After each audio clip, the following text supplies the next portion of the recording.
ताज़ा ताज़ा ज्वाइन करने के बाद भी रविंदर सिंह की रैली के अंदर घूम रहे, तो बीजेपी क्या है, कौन सी असली बीजेपी है, ये लोगों को समझ में ही नहीं आ रहा है। लोग अभी तक कंफ्यूजन में हैं। जो आप चुनाव लड़ रहे हैं और इससे पहले जो आपने दो बड़े चुनाव लड़े विधायकी को लेकर के, तो वहां पर एक चीज कॉमन रही, बीजेपी को आपने हमेशा तीसरे पायदान पर ला दिया जी। और जिनके साथ आपका मुकाबला रहा वो हर बार हमेशा आपके अगेंस्ट थे, पर इस चुनाव में वो आपके साथ है। नाम आप खुद बताएंगे या मैं बताऊं? विधानसभा के चुनाव होते हैं, बैतूल के 2 टर्म की बात करें, जो यहाँ से चुनाव हारते हैं वो सांसद बन जाते हैं। रविंदर सिंह भाटी भी तो बीजेपी है, तो अब दोनों में बीजेपी असली कौन सी है, वो रिजल्ट के ऊपर जो सेकंड रहेगा उसी के तभी पता चलेगा कि ओरिजिनल बीजेपी कौन। कई बार हरीश चौधरी जी पर ये आरोप भी लगाए कि आपने जो सरकारी मशीनरी है उसका उपयोग किया, कई षड्यंत्र मेरे खिलाफ रचे, इस वजह से मैं ये चुनाव हारा। पर अब आपके बयान उनको लेकर क्या है?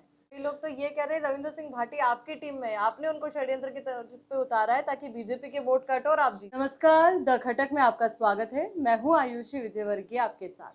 मौसम चुनावी है, ऐसे में मिजाज भी चुनावी है। तमाम दिग्गज बाड़मेर में पहुंच रहे हैं क्योंकि बाड़मेर वो सीट फिलहाल राजस्थान की सबसे ज्यादा हॉट सीट बन गई है। मुकाबला यहाँ त्रिकोणीय कहा जा रहा है और वहीं चर्चा को लेकर लगातार हम आप तक पहुंच रहे हैं और हमारे बीच इस वक्त कांग्रेस के प्रत्याशी उमेदराम जी हैं। इस चर्चा में मेरे साथ रहने वाले मेरे सहयोगी अशोक शेरा जी। सबसे पहले उमेदराम जी, आपका बहुत बहुत स्वागत है दरअसल। स्वागत है आयुषी, आपका भी बहुत बहुत स्वागत बाड़मेर पधारने के लिए। इस थार की धरती में आपका बहुत बहुत स्वागत।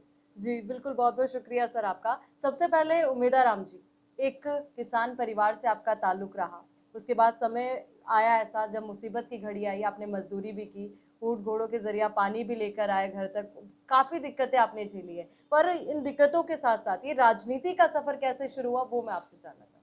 देखिए, शुरू में मैं किसान परिवार से पैदा हुआ हूँ और काफ़ी संघर्ष किए हैं। मेरे पिताजी खाली खेती का काम करते थे और खेती के काम पर ही पूर्ण रूप से निर्भर थे। अकाल का साया रहता था, फिर भी बड़ी परिश्रम और कठिनाइयों के साथ दिन गुजारे और आगे मजदूरी करके पढ़ाई की, 12वीं तक की। 12वीं तक की पढ़ाई करने के बाद में दिल्ली पुलिस में मैं भर्ती हुआ और दिल्ली पुलिस के 10 साल सर्विस रही। वहाँ प्रयास किया ऑफिसर बनने का, लेकिन उस दिशा में सफल नहीं हो पाए और 2000 के अंदर ग्रेजुएशन कर लिया था प्राइवेट और फिर ट्राई किया था 2-3 बार, तो फिर वहाँ मन नहीं लगा तो बिजनेस का रास्ता चुना और 2006 में नौकरी छोड़ के अपना खुद का व्यापार शुरू किया, लेबर कॉन्ट्रैक्टर से। फिर धीरे धीरे एक्सपोर्ट तक का काम किया और 2010 के अंदर गांव वालों ने सरपंच बना दिया मेरी मिसेज को, तो 10 से 15 तक सरपंच रहे।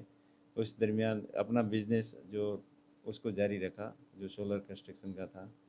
और 2018 आते आते ऐसी परिस्थितियां बनी कि हनुमान जी ने नई पार्टी बनाई आरएलपी, और आरएलपी पार्टी से कई दिग्गज नेता चुनाव लड़ना चाह रहे थे, लेकिन ऐन वक्त पर वो मना कर दिया उन्होंने। फिर जैसे तैसे करके हमने हमारा नंबर आया और हमने इसमें भाग्य आजमाया। लोगों का खूब आशीर्वाद रहा और उस समय 2018 के अंदर सेकंड पोजीशन रही, बीजेपी को थर्ड रखा और उसके बाद संघर्ष कंटिन्यू जारी था और 2023 का चुनाव मजबूती से लड़ा, बिल्कुल जीत के करीब आके रुक गए।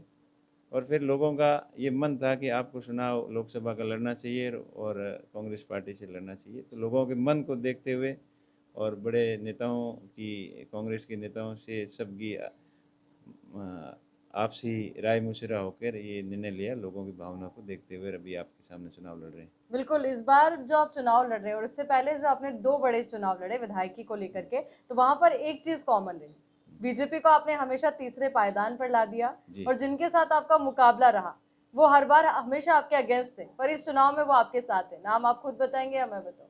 बिल्कुल है, हरी जी के और सामने 2 बार चुनाव लड़ा था, लेकिन अब समय और परिस्थितियाँ ऐसी थी, आखिर अपनों से कब तक लड़ सकते हैं। और लोगों की ये इच्छा थी कि अब आपको लड़ाई आगे लड़ने में फ़ायदा नहीं है और भाई भाई आपस में लड़ते हैं, कोई नहीं घर में। फिर अ, आखिर यही सबकी इच्छा थी कि घर में लड़ाई में कोई फ़ायदा नहीं है, तब साथ में मिल के लड़ रहे हैं और जीतेंगे बिल्कुल। यानी कि आपको लग रहा था कि जिस तरीके से पहले पायदान पे वो दूसरे पे आप, तो जब साथ आएंगे तो शायद कुछ और बेहतर होगा, बिल्कुल, इसीलिए इस साथ। बार तो श्योरिटी है कि बिल्कुल एक नंबर ही रहेंगे। और वैसे ही ईवीएम की बात करें तो पिछली बार भी ईवीएम में एक नंबर थे और थोड़ी बहुत चूक हो गई थी। वो शायद मुझे नहीं लग रहा कोई चूक हुई, मुझे तो यही लग रहा है कि जोग संजोग की बात थी। जयपुर वाला रास्ता मेरे नसीब में नहीं था और दिल्ली, शुरू से ही दिल्ली में नौकरी की है, व्यवसाय दिल्ली में किया, दिल्ली हमेशा मुझे घर जैसा लगता है। तो हो सकता है ये दिल्ली जाने के लिए ही ऐसा इत्तेफाक हुआ था, बाकी चुनाव तो पिछला ही जीता हुआ था। यानी कि आपने उस चुनाव के दौरान कई बार हरीश चौधरी जी पर ये आरोप भी लगाए कि आपने जो सरकारी मशीनरी है उसका उपयोग किया, कई षड्यंत्र मेरे खिलाफ रचे, इस वजह से मैं ये चुनाव हारा। पर अब आपके बयान उनको लेकर क्या है?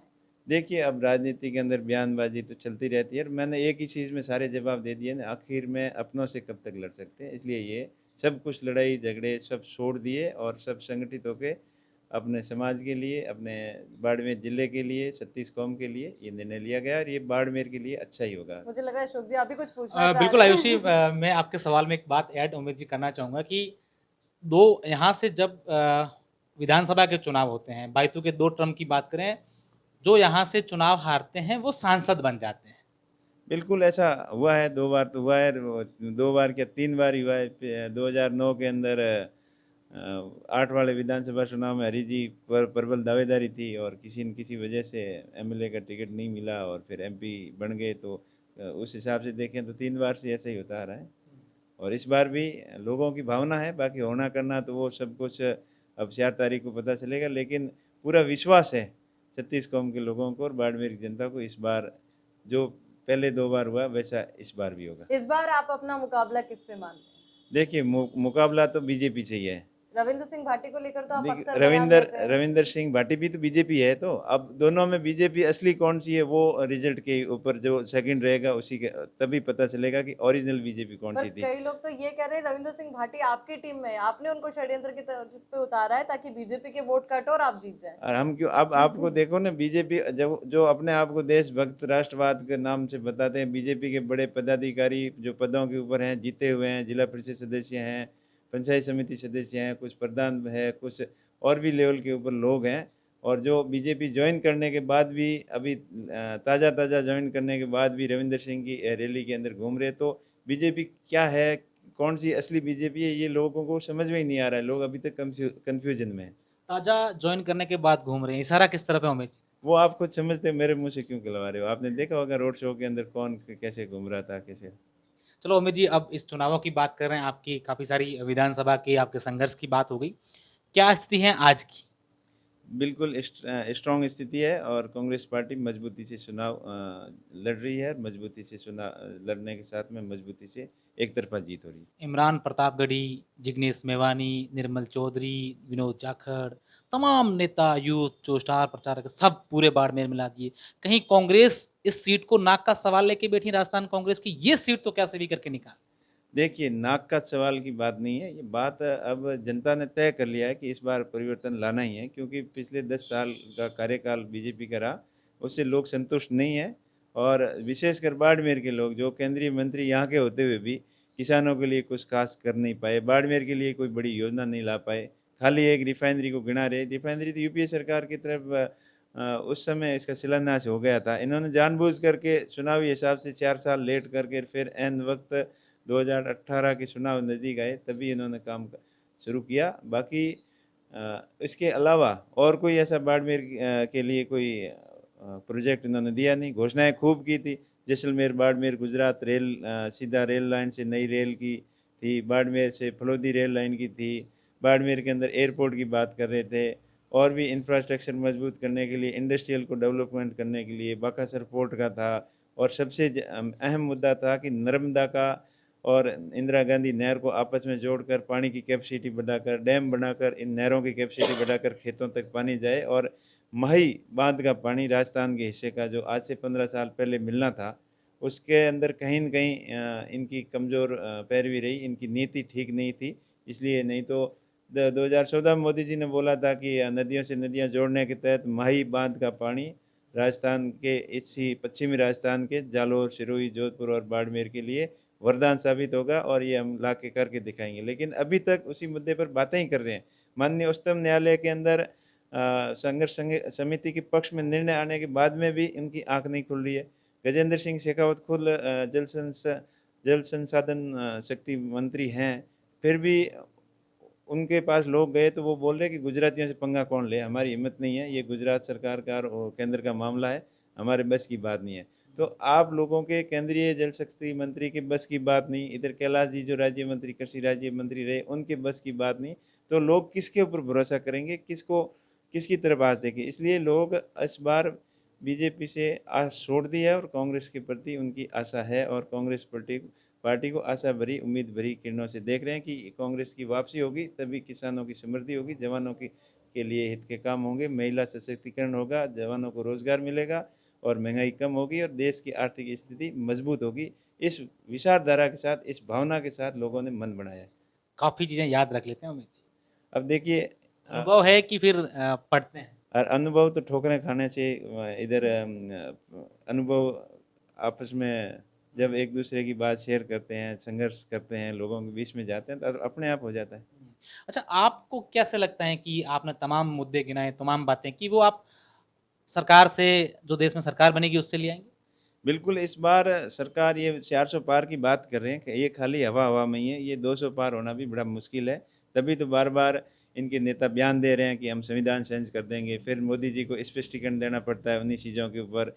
और मोदी जी खुद बाड़मेर आए, तो क्या बोल के गए? वो खुद मतलब एकदम उनका कॉन्फिडेंस तो लेवल तो है, लेकिन बातों में कुछ सच्चाई नहीं है। यहाँ आके रामदेव जी बाबा की बारे में कुछ बोल के गए, उधर जालौर के अंदर आए तो बोला कि कांग्रेस की सरकार आएगी तो महिलाओं के सूत्र सुरक्षित नहीं रहेंगे, गहने सुरक्षित नहीं रहेंगे, महिलाएं सुरक्षित नहीं रहेगी। इसका मतलब क्या कांग्रेस वाले सारे चोर डकैत लुटेरे हैं जो उनके सरकार आते ही। अगर कांग्रेस ने देश के अंदर 60 साल राज किया है, उस समय कांग्रेस से किसी को खतरा नहीं हुआ, तो अब कौन सा हो जाएगा कि कांग्रेस वापस आ गई तो देश खतरे में हो जाएगा। आपको क्या लगता है कांग्रेस की सरकार बनती है, आप कह रहे हैं हमारी सरकार बनती है, तो कौन होगा प्रधानमंत्री? देखिए वो तो अब इंडिया गठबंधन का मामला है और वो तो बड़े नेता तय करेंगे। इसके बारे में बयान देने की मेरी हैसियत नहीं है। मैं तो सरकार आ रही है? बिल्कुल सरकार श्योरली आ रही है। अच्छा, मैं कुछ एक सवाल आपसे पूछूँगा, फिर आयुषी आपसे पूछेंगे। पिछले दिनों से देख रहे हैं आप लगातार मेहनत कर रहे हैं, बाटाडू की सभा की बात कर लो, गागरिया की बात कर लो, शेरवा में जाके देख लो, एक के बाद एक आपकी कड़ी मेहनत की जा रही है। बिल्कुल, मेहनत में कोई कमी नहीं है, लोगों का मन है और जब लोगों का मन होता है तभी चुनाव लड़ा जाता है। इस बार बाड़मेर जैसलमेर बालोतरा की जनता खुद चुनाव लड़ रही है। कैंडिडेट से ज़्यादा उत्साह लोगों के अंदर है और लोगों को आशा और उम्मीद है कि इस बार बदलाव लाना है और बाड़मेर जैसलमेर के लोगों की जो इच्छानुसार काम नहीं हुए उनको करवाना है। जो मूलभूत सुविधाएँ हैं जिनसे वंचित रहा है बाड़मेर एरिया, उसको लेकर बाड़मेर के लोग इच्छुक हैं कि इस बार कांग्रेस आती है तो ये सुविधाएं कांग्रेस पार्टी ही करवा सकती है। इसके साथ साथ में मेरा एक व्यक्तिगत विजन है कि एजुकेशन को लेकर, जिसकी शुरुआत मैंने बैतूल से की और अच्छा रिस्पांस आया। मेरा यही सपना है कि बाड़मेर जैसलमेर बालोतरा के हर ग्रामीण स्कूल के अंदर डिजिटल स्मार्ट एजुकेशन आए, ताकि एजुकेशन का सिस्टम सुधरे। यहाँ प्रतिभाओं की कमी नहीं है और बाबा साहेब अम्बेडकर जी हमेशा कहा करते थे कि शिक्षा ही वो शेरनी का दूध है, जो पिएगा वो दहाड़ेगा। और शिक्षित होंगे तभी विकसित होंगे। और ये प्रयास हुए हैं। मैं ये नहीं कहता कि पिछली सरकारों ने कुछ नहीं किया, प्रयास खूब किए, लेकिन अभी भी अपने को और अधिक प्रयास करने हैं, क्योंकि आने वाला समय तकनीकी का समय है और अधिक ज़्यादा टेक्निकल युग आएगा, जिसके अंदर नए वैज्ञानिक युग के अंदर उस ज़माने के स्टैंडर्ड के हिसाब से अपने आने वाली पीढ़ी को तैयार करना है। तो ये बदलाव लाना है और शिक्षा के क्षेत्र में हम सब मिलकर एक क्रांतिकारी बदलाव लाएंगे और बाड़मेर जैसलमेर थार की नगरी की अलग एक पहचान बनाएंगे।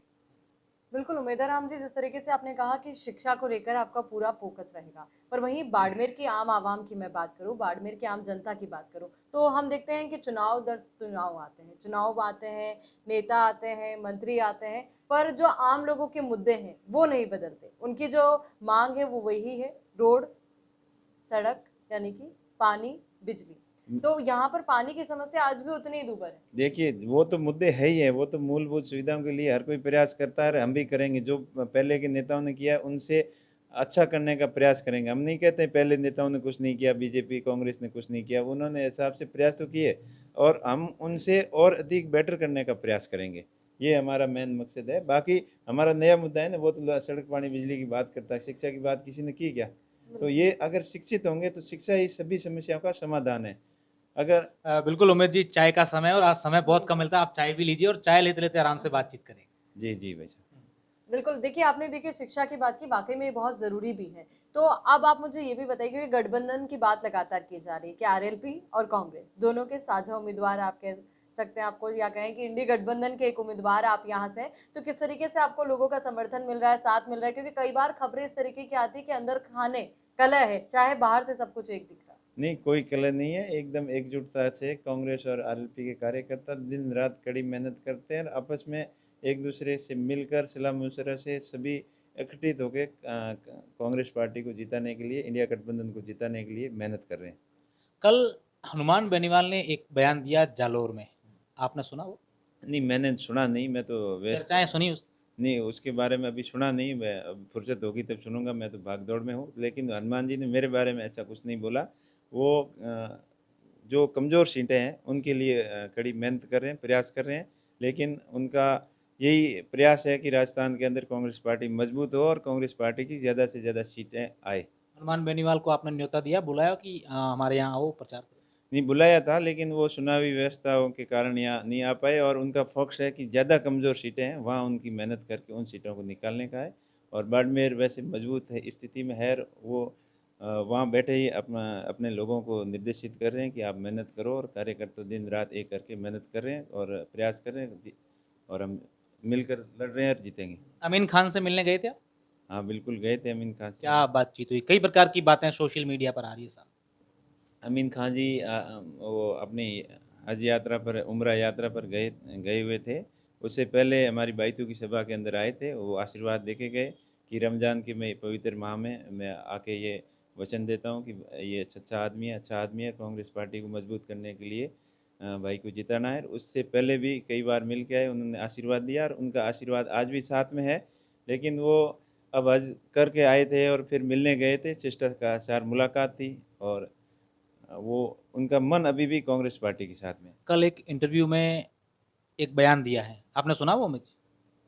हाँ, वो बयान मैंने सुना था, लेकिन उनकी भावना कांग्रेस पार्टी के साथ में है। वो आपसी उनकी परेशानी है कुछ इस तरीके की, उसका तो अब कोई हमारे पास समाधान है नहीं।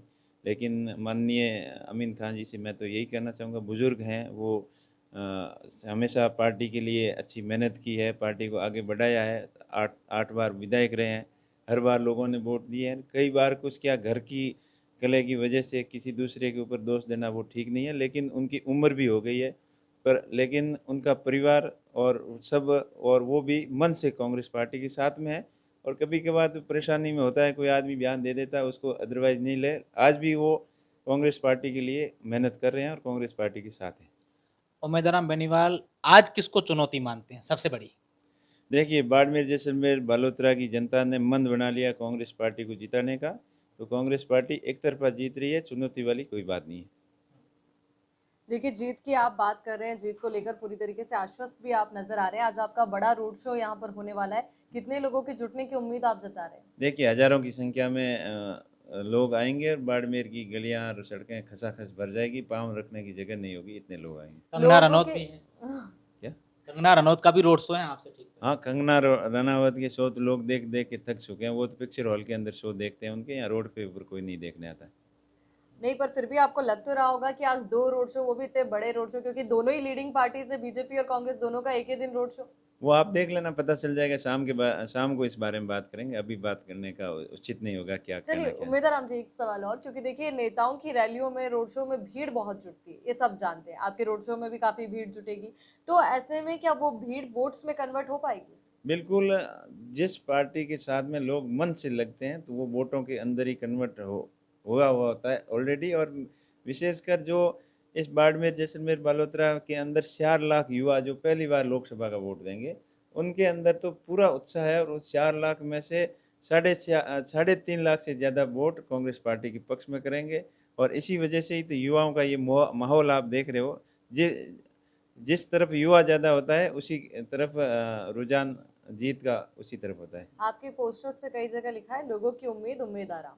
तो किस तरीके की उम्मीद आप आने वाले समय में लोगों की बने? देखिए, रोज़गार की उम्मीद है लोगों को, अब किसानों की समृद्धि की उम्मीद है, बाड़मेर जैसलमेर के इंडस्ट्रियल डेवलपमेंट करने की उम्मीद है, बाड़मेर जैसलमेर के अंदर जो भी मूलभूत सुविधाएं से वंचित रहे हैं लोग, उनको पूरा करने की उम्मीद लोग मेरे से लगाए बैठे हैं। तो मेरा प्रयास रहेगा कि जो बाड़मेर जैसलमेर बालोतरा की जनता मेरे के ऊपर उम्मीद और भरोसा किया है, मैं उनके भरोसे के ऊपर खरा उतरने का पूरा प्रयत्न करूँगा। आपको कांग्रेस पार्टी के टिकट पर ये वोट्स मिलेंगे या फिर आपकी जो सादगी है, आपका जो व्यवहार यहाँ के लोगों के साथ रहा और जो आपका संघर्ष रहा उसके नाम पर आपको वोट? देखिए, सब तरीके का जब तालमेल आपस में होता है तभी जाके सफलता मिलती है। एक तरफ़ा कुछ नहीं होता है। हमारी खुद की मेहनत भी है, पार्टी की तो है ही है। मेन तो पार्टी कोर पार्टी की टीम है। हर घर, हर गाँव तक कांग्रेस पार्टी के कार्यकर्ता हैं। कांग्रेस पार्टी मजबूत है और आरएलपी पार्टी भी यहाँ मजबूत स्थिति में रही है और तो दोनों मिल के मजबूती से चुनाव लड़ रहे हैं। तो ऑब्वियसली सबका सहयोग है। एक कैंडिडेट की इमेज प्लस लोगों का उत्साह सब मिलता है ना, तभी जाके चुनाव जीता जाता है। उमेश जी, कुछ व्यक्तिगत बातें भी की जाएँ। आखिर घर कब गए थे? कितने दिन हो गए घर गए? देखिए बच्चों से मिले हो, अभिसा से मिले हो? नामांकन के बाद एक आधी बारी नहाते भागते गए, एक आध घंटा रुके, बाकी अभी कल 26 तारीख का चुनाव हो जाए परसों पूरा आराम से, उसके बाद तसल्ली से घर और जाएंगे। खाना और नींद तसल्ली से होती है? हाँ, खाना वगैरह लेट सेट चलता है, कोई दिक्कत चुनाव के अंदर तो भाग दौड़ रहती है। और परिवार का किस तरीके का रिएक्शन, क्योंकि देखिए अभी आप बहुत बिजी हैं, फिक्र तो उनको भी होगी। देखिए, हमारा परिवार शुरू से संघर्षों से गुजरा है, तो उनको ये कभी तकलीफ नहीं होती कि क्या है क्या नहीं है। उन्होंने हमेशा ऐसी परिस्थितियों से गुजरे हैं। मेरी धर्मपत्नी जी भी, वो भी एक गांव के सामान्य किसान परिवार से आती है और खुद साक्षर हैं, ज़्यादा पढ़ी लिखी भी नहीं है और खुद गृहिणी के रूप में काम करती है और खेत में वो खेत का काम करना हो, चाहे पशुपालन का काम करना हो, सारे काम वो हाथ से किए हुए हैं, तो उनको ऐसे कभी महसूस नहीं होता कि कौन तकलीफ में है, क्या बिल्कुल, है। उमेदाराम जी, वैसे खाने में आपको क्या पसंद है? और खाने में तो बाजरे की रोटी और दही चुनाव के सब्जी बाद पसंद। सबसे पहले वही खाएँगे। बिल्कुल यही खाते हैं, ये तो हमारा शुरुआती खाना रहा है। मोदी जी तो अब कहने लगे हैं बीजेपी वाले की बाजरे से पोस्टिंग ये मोटा अनाज है, इससे फ़ायदा होता है, लेकिन हमारे तो सदियों से ही बाजरा खाते आए हैं। और बाजरा, और मारवाड़ी के अंदर कहावत ये है कि बाजरा हमें हमेशा खाने के लिए सबसे अच्छे जो धान होता है खाने के अंदर, वो बाजरा ही होता है। आपके साथी हरीश चौधरी बार-बार रविंद्र सिंह भाटी पर कई प्रकार के बयान देते हैं। क्या कहना चाहेंगे आप रविंद्र सिंह भाटी को लेकर? उम्मीदवार राम ने इतने दिन के इस पूरे चुनावी माहौल में, इस रैलियों में क्या देखा है, क्या समझा है? देखिए, रविंदर सिंह भाटी जो एक इत्तेफाक था कि 1-2 महीने के अंदर आए और इधर चुनाव के अंदर माहौल जो क्रिएट किया और जो लड़ाई थी, आपसी फूट थी आपस की परिवार की, उस फूट का फ़ायदा लेकर विधायक बन गए। और वो अभी भी ऐसे ही विवादों के अंदर रहकर खुद विवाद पैदा करके सुर्खियों में रहना चाहते हैं। लेकिन लोग सब समझते हैं, जब वो कॉलेज के प्रेसिडेंट थे जोधपुर जेएनयू में, तब भी वो विवादों में रहे। जब एपीजे अब्दुल कलाम के नाम से नामांकन हो रहा था संस्था अंदर, तो भी उन्होंने विरोध किया। अमृता देवी के नाम से भी विरोध किया और बाबा साहब के नाम से भी वो विरोध किया। तो हमेशा वो विवादों में रहकर सुर्खियों में रहना चाहते हैं। लेकिन बाड़मेर जैसलमेर की जनता सब समझ चुकी है, परख चुकी है उनको। और जो यहाँ भी कई विवादित बयान दिए, मुझे भी कई बार बोला कि उम्मीदवार के अंदर दम है, मुद्दे हैं, तो आके डिबेट कर ले। डिबेट के लिए हमने कई बार बोला, लेकिन वो आए ही नहीं, भागे डिबेट करने से। हमने ये सवाल पूछा था, कल हमने इंटरव्यू किया तब कहा कि मुझे डिबेट तो उम्मीदवार से करनी है, जो प्रत्याशी है उनसे करनी है। तो मैंने कई बार बोला ना, खुला से उनको बोला भी शिव में ही करेंगे। उनने पहली बार बयान दिया तो बोला कि हम शिव आ रहे हैं, इस तारीख को आ रहे हैं, आप आ जाना। आए नहीं। फिर दोबारा बोला, मैं उस दिन आप नहीं आ पाए तो कल हमारी शिव के अंदर ही सभाएं थी, बोला था मैं कल कल के लिए बोला था। उनकी तरफ से कोई रिस्पांस नहीं आया। उनके ऑफिस से फ़ोन ज़रूर आया था कि आपको रोड शो में आना है। तो मैंने बोला भाई रोड शो हमारा भी है, पहले उनको बोलो हमारी डिबेट पेंडिंग है, वो पहले आके कर ले गागरिया में, फिर हम उनके रोड शो में भी नहीं, जब आएंगे। कल ये सवाल आपने पूछा था तो उन्होंने उस दौरान कहा था कि हरीश चौधरी जी वहाँ बैठे थे डिबेट में। एक स्टूल ज़रूर खाली था, पर मुझे तो आपसे यानी कि उमेदाराम जी से डिबेट करनी थी। वो आए नहीं। मैंने तो कई बार बोला आने के लिए, स्थान उनको बोला कि स्थान वो बताए, और वो मेरी इच्छा थी शिव में ही करने की, उन्हीं के गाँव में करने की थी, लेकिन उन्होंने बताया ही नहीं, बुलाया ही नहीं। अच्छा, और फ़ोन आया था आपके पास कि रोड शो में आना है? और वैसे वो ऑफिस से फ़ोन करते हैं ना, वैसे सिस्टम से लग गया। फिर मैंने उस लड़के को पूछा, वो क्या है, बात क्या है? तो क्या, सॉरी साहब मेरे से गलती हो गई और मैंने सोचा आम रूटीन में फ़ोन करते हैं, वैसे फ़ोन किया। तो मैं, कोई बात नहीं, तुम मेरा ये संदेश पहुंचा देना, तैने बढ़िया किया। कोई रविंद्र ने नहीं बोला तो भी कोई बात नहीं, वो छोटा भाई है। तुमने अगर कहा है तो उनको मेरा संदेश पहुंचा देना। फिर उसने संदेश पहुंचाया कि नहीं पहुंचाया, ये मुझे खटक के माध्यम से अगर कुछ कहना है?